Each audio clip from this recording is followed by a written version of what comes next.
आप सभी सत्यम news web TV के दर्शकों को गणेश चतुर्थी की हार्दिक बधाई। सुप्रभात, आदाब, नमस्कार।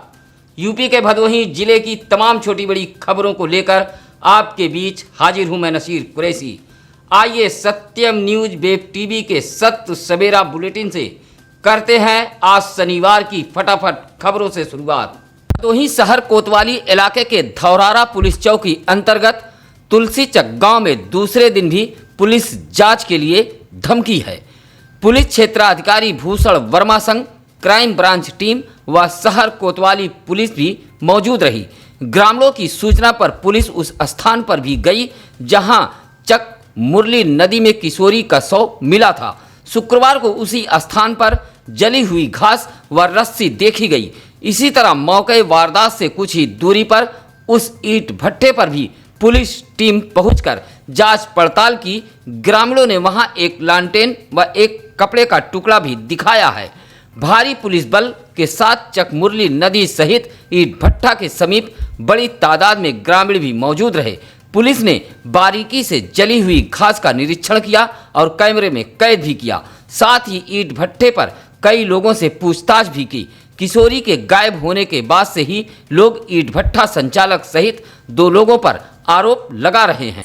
सीओ साहब, कोतवाल साहब, चौकी इंचार्ज और पुलिस बल द्वारा यहाँ आए थे। हमारे पूछने पे बताया कि हम यहाँ जांच कर रहे हैं कुछ, तो आप लोग साइड रहिए। तो हम साथ में थे, वहाँ पे भट्ठे पे भी चेक किए और इसके बाद यहाँ पे नदी किनारा पकड़ के यहाँ पे आए जहाँ पे मिट्टी मिली थी कल बच्ची का। और यहाँ पे कुछ बच्चे लोगों ने बताया कि ये झाड़ जली हुई है, झरबैल का पेड़ था जला हुआ। वही सब देखे और उसका फोटो लिए क्या हम इसका जांच करवाएंगे। हमको तो यही लग रहा है कि बच्ची के साथ गलत हुआ है। जैसे ही तुलसीचक गांव के चकमुरली नदी के समीप मौके वारदात पर जली हुई घास के मिलने की सूचना लगी, बड़ी संख्या में वहां ग्रामीण भी पहुंच गए। साथ ही अखिल भारतीय यादव महासंघ के लोग भी धमक पड़े। अखिल भारतीय यादव महासंघ के लोगों ने कहा कि भदोही के इस बेटी को इंसाफ दिलाने तक उनकी लड़ाई जारी रहेगी। अखिल भारतीय यादव महासंघ खुशबू यादव के न्याय के लिए हमेशा उनकी लड़ाई लड़ेगा और जब तक न्याय नहीं मिलेगा तब तक लड़ाई लड़ता रहेगा। अगर हमको रोड जाम करना पड़ा, धरना प्रदर्शन देना पड़ेगा, उसके लिए हम लोग तैयार हैं। हमारा पूरा संगठन तैयार है। जब तक न्याय नहीं मिल जाता है, जब तक अपराधी गिरफ्तार नहीं हो जाता है, लगातार हम लोग जो है ये अनशन करते रहेंगे। नाबालिग किशोरी के मामले को लेकर दूसरे दिन भी समूचा गांव गम में डूबा देखा गया। अधिकतर घरों में दूसरे दिन भी चूल्हे नहीं जले। हर किसी के जुबान पर बस भदोही की इस बेटी की कहानी थी और जबरदस्त आक्रोश भी देखा जा रहा है। लोगों की बस एक ही मांग है कि किसी तरह इस मामले का खुलासा हो और पुलिस तह तक पहुंचे। अब तो लोग पुलिस पर भी सवाल खड़े करने लगे हैं। एक के बाद एक बदल कर पुलिस की तरफ से आ रहे बयान से ग्रामीणों सहित परिजन भी उलझ गए हैं। हम लोग को लग रहा है कि पुलिस और सारे लोगों ने पैसा खा लिया और क्या लगेगा। हम लोगों ने सबसे पहले पैसा ठूसते गए और आप लोग भरते गए जेब में, तो आप लोग कार्रवाई क्या करेंगे। भदोही जिले के पुलिस अधीक्षक राम बदन सिंह के निर्देश पर चोर उचक्कों के खिलाफ चलाए जा रहे अभियान के तहत भदोही जनपद के चौरी, ऊज व भदोही शहर कोतवाली पुलिस को बड़ी कामयाबी मिली है। इस अभियान के तहत भदोही कोतवाली पुलिस ने चोरी की कई मोटरसाइकिल बरामद करने की सूचना है। साथ ही बाइक चोर सदस्य को भी गिरफ्तार किया है।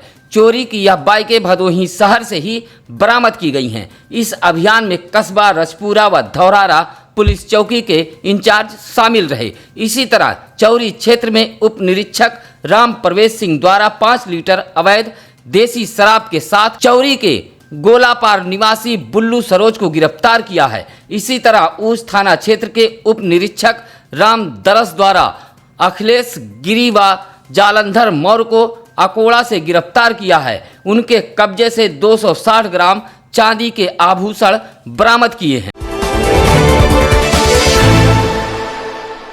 भदोही जनपद के मुख्य विकास अधिकारी विवेक कुमार त्रिपाठी की अध्यक्षता में विकास भवन में समीक्षा बैठक की गई। बैठक में कार्य के प्रति लापरवाही बरतने वाले पंचायत सचिवों को कारण बताओ नोटिस जारी किया गया है। बैठक में सामुदायिक शौचालय व पंचायत भवन का कार्य में लापरवाही मिली है। निर्माण कार्य के धीमी गति को लेकर सीडीओ ने सचिवों को जमकर फटकार लगाई है। भदोही जिले में 212 पंचायत भवन का निर्माण कार्य होना है। साथ ही सामुदायिक शौचालय का निर्माण प्राथमिकता के आधार पर पूरा कराने का निर्देश दिया है। बैठक में पंचायत राज अधिकारी बालेश्वर त्रिवेदी, सुरेश तिवारी आदि विकास भवन के अधिकारी व कर्मचारी मौजूद रहे। भदोही शहर से लेकर ग्रामीण क्षेत्रों में लोगों ने कैंडल मार्च निकालकर भदोही की बिटिया को इंसाफ दिलाने की आवाज उठाई है। साथ ही भदोही की इस बिटिया को श्रद्धांजलि भी दी है। भदोही शहर के इंदिरा मिल पर युवाओं व समाज सेवियों ने कैंडल मार्च निकाला है।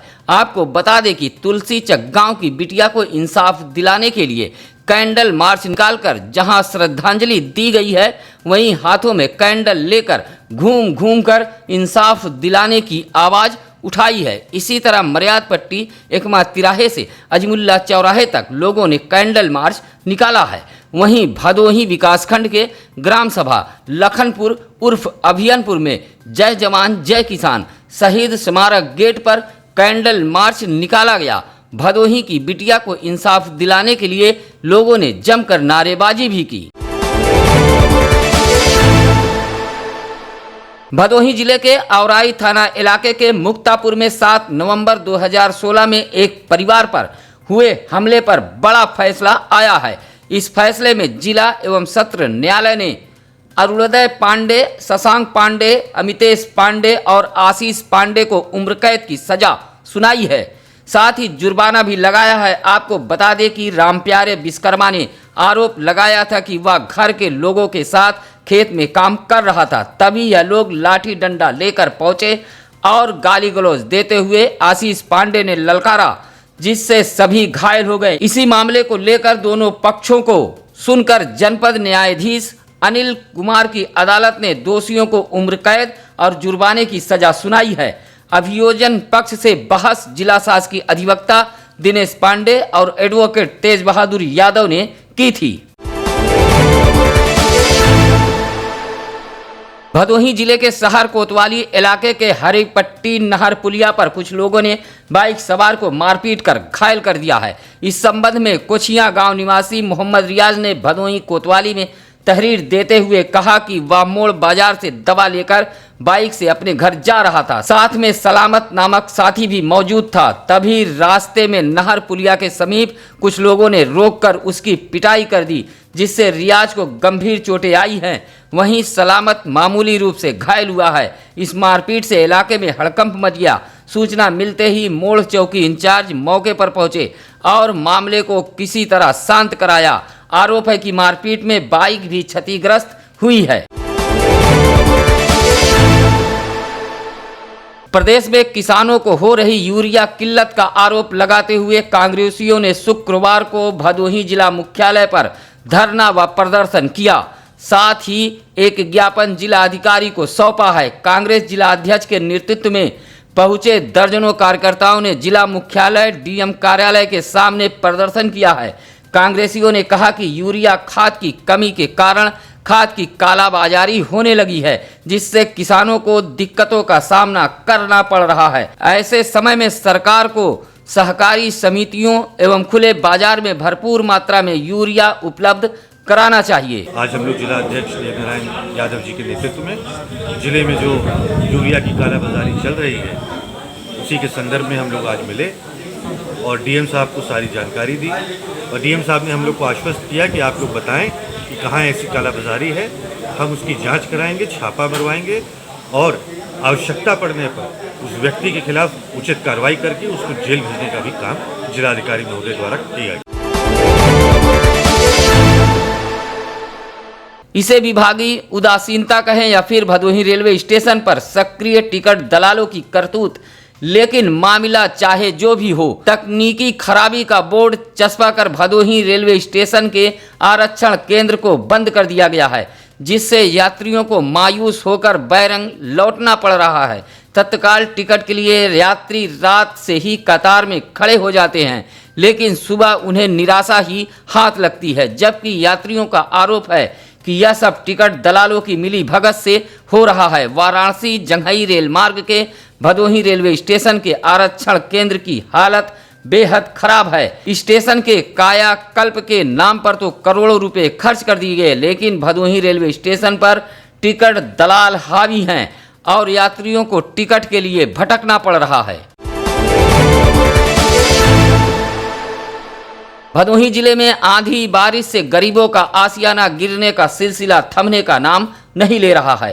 तेज आंधी व बारिश से गरीबों का कच्चा आशियाना भरभरा कर गिर रहा है, जिससे उन्हें सिर छिपाने तक छत नसीब नहीं हो रही है। अभोली विकासखंड के जियापुर बीरमपुर गांव के इंद्रजीत मिश्रा का कच्चा मकान धाराशाही हो गया। यह मकान 15 लोगों के लिए सिर छिपाने का एकमात्र सहारा था। मकान गिरने से पूरा परिवार खुले आसमान के नीचे आ गया। इसी तरह सूर्यामा विकासखंड के बलभद्रपुर चकपडरी में शारदा देवी का कच्चा मकान धाराशाही हो गया। इस मकान में रखा गृहस्थी का सामान भी खराब हो गया। जबकि सरकार गरीबों के आशियाने के लिए तमाम योजनाएं चला रही हैं, लेकिन जिम्मेदारों की लापरवाही के चलते आज भी बड़ी संख्या में लोग सरकार के आवासीय योजना से वंचित हैं। भदोही जिले का गोपीगंज इलाका चोर उचक्कों बदमाशों का गढ़ बन गया है। आए दिन लोग इसके शिकार हो रहे हैं। ऐसा ही एक मामला फिर सामने आया है, जहां नौधन की क्षमा यादव नामक महिला अपने ससुराल से मैके भाई अनिल के साथ डेरवा भवानीपुर जा रही थी, जहां एक उचक्का भाई बहन को अपनी बाइक पर बैठा लिया और गोपीगंज तुलसी सिनेमा के पास रुककर अनिल यादव को लेकर बाइक चालक जलपान करने के बहाने चला गया। अनिल को वहीं बैठाकर पुनः महिला क्षमा यादव के पास पहुंचा और झांसा देकर उसकी सोने की चैन लेकर फरार हो गया। जहां पीड़ित महिला ने इसकी सूचना गोपीगंज कोतवाली पुलिस को दी है। भदोही जिले के औराई विकासखंड कार्यालय के नाक के नीचे सड़क पर गिट्टी बालू गिराकर अतिक्रमण किया गया है, लेकिन जिम्मेदार पूरी तरह मौन साधे हैं। विकासखंड कार्यालय व सामुदायिक स्वास्थ्य केंद्र औराई पर आने जाने वाले लोग काफ़ी परेशान हैं। लोगों की शिकायत है कि सड़क पर गिट्टी बालू रख दिया गया है, जिससे आवागमन बाधित हो जाता है। जबकि सड़क पर गिट्टी बालू एवं सामान रखकर अनावश्यक अतिक्रमण करने वाले के खिलाफ धारा 133 के तहत कार्रवाई करने का भी प्रावधान है। बावजूद जिम्मेदार पूरी तरह मौन साधे बैठे हैं। भदोही शहर कोतवाली इलाके के तुलसीचक घटना की निष्पक्ष जांच की मांग को लेकर शुक्रवार को कुछ लोग जिला मुख्यालय धमके। दर्जनों की संख्या में पहुंचे लोगों ने बिसरा और सीबीआई जांच की मांग करते हुए दोषियों के खिलाफ कार्रवाई की मांग की है। कहा कि किशोरी की हत्या कर शव को नदी में फेंक दिया गया है, इसकी निष्पक्ष जांच होनी चाहिए। 40वें इंडिया कारपेट एक्सपो का शुक्रवार को उद्घाटन किया गया। यह उद्घाटन केंद्रीय वस्त्र व महिला एवं बाल विकास मंत्री स्मृति जुबिन ईरानी ने वीडियो कॉन्फ्रेंसिंग के जरिए किया है। वीडियो कॉन्फ्रेंसिंग में अध्यक्ष CEPC सिद्धनाथ सिंह, उमर हमीद, उमेश कुमार गुप्ता, मुन्ना भैया, ओकार नाथ मिश्रा, संदीप कटारिया, मोहम्मद वासिफ अंसारी शामिल रहे। 40वें इंडिया कारपेट एक्सपो के प्रथम वर्चुअल संस्करण में हस्त निर्मित कालीनों और अन्य फ्लोर कवरिंग के लिए एक विशेष व्यापार मेले का आयोजन कारपेट एक्सपो प्रमोशन काउंसिल द्वारा किया गया। आपको बता दें कि 162 प्रदर्शक अपने उत्पादकों को प्रदर्शनी में प्रदर्शित कर रहे हैं और 58 देशों से 418 विदेशी खरीदार ने पहले ही पंजीकरण कर लिया है और उनकी भागीदारी के लिए लॉगिन पासवर्ड भी प्रदान कर दिया गया है। भदोही जिले के Gopiganj Gyanpur road railway station के पूर्वी रेलवे फाटक ककराही के समीप रेलवे सिग्नल को एक लापरवाह जेसीबी चालक ने तोड़ दिया था, जिससे ट्रेनों के आवागमन में भारी असुविधा हुई थी। सिग्नल तोड़ने के मामले को लेकर अज्ञात जेसीबी चालक के खिलाफ रेलवे पुलिस ने मुकदमा दर्ज किया था।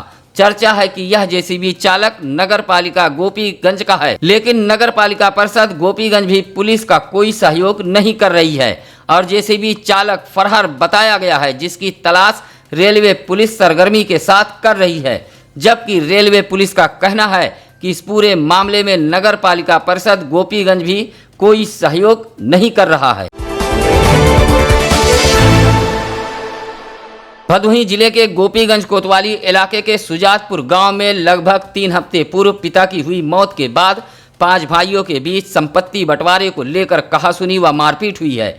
जमकर हुई मारपीट की सूचना पर पहुंची पुलिस ने आधा दर्जन लोगों को हिरासत में लेते हुए कोतवाली ले आई और चालान कर दिया। बताया जाता है कि सुभाष चंद्र व तिलेश्वर नाथ तिवारी के बीच संपत्ति बंटवारे को लेकर विवाद हुआ है, जहां पुलिस ने दोनों पक्षों से आधा दर्जन लोगों के ऊपर 151 के तहत कार्रवाई की है।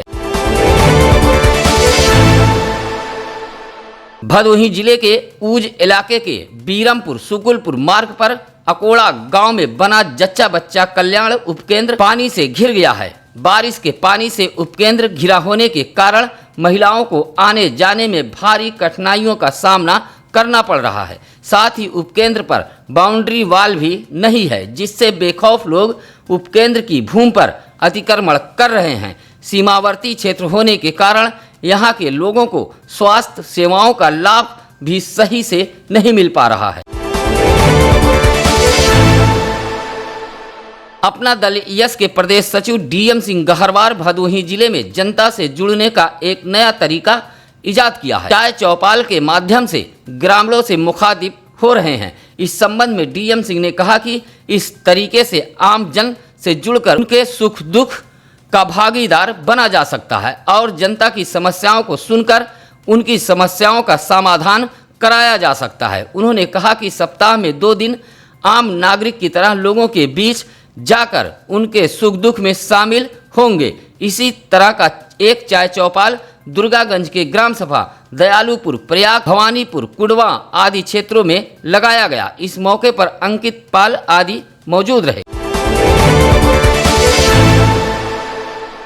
भदोही जिले में शुक्रवार को आई संक्रमितों की रिपोर्ट में जहां एक व्यक्ति की मौत बताई गई है, वहीं 11 नए संक्रमित मरीज पाए गए हैं। मौत से स्वास्थ्य महकमा भी सकते में है। अब जिले में संक्रमितों की संख्या 1000 के करीब पहुंचने को है। शुक्रवार को जिन मरीजों की रिपोर्ट पॉजिटिव आई है, उसमें सुरियामा थाने का 33 वर्षीय व्यक्ति व बदलीपुर का 53 वर्षीय व्यक्ति, औराई के नरथुआ का 47 वर्षीय व्यक्ति, 53 वर्षीय महिला, अभोली के मतेथू का 40 वर्षीय व्यक्ति, 66 वर्षीय व्यक्ति, भदोही के सुल्तानापुर का 18 वर्षीय युवक, चौरी के अमवा खुर्द का 39 वर्षीय व्यक्ति, ज्ञानपुर के अंजही मोहाल का 1 वर्षीय नवजात बच्चा, केशवपुर का 38 वर्षीय व्यक्ति व चक सुंदरपुर का 9 वर्षीय बच्चे में संक्रमण के लक्षण मिले हैं।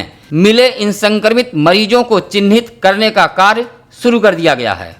अगर आपके शहर, गांव, खेत, खलिहान, गली मोहल्ले की हो खबर, तो उठाइए अपना मोबाइल और सत्यम न्यूज वेब टीवी पर फ्लैश हो रहे नंबरों पर निसंकोच फोन मिलाइए। हम बनेंगे आपकी आवाज़, शासन सत्ता तक पहुंचाएंगे आपकी बात। साथ ही सत्यम न्यूज वेब टीवी के जाबाज टीम लगातार आप तक खबरों को पहुंचाने के लिए जी जान से जुटी हुई है।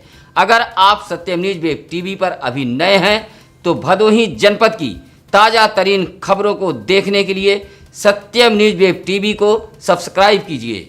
इसके अलावा सत्यम न्यूज वेब टीवी की खबरों को लाइक व शेयर करते हुए कमेंट बॉक्स में अपनी राय अवश्य दें। अब नसीर कुरैशी को दीजिए इजाज़त। नमस्कार, आदाब।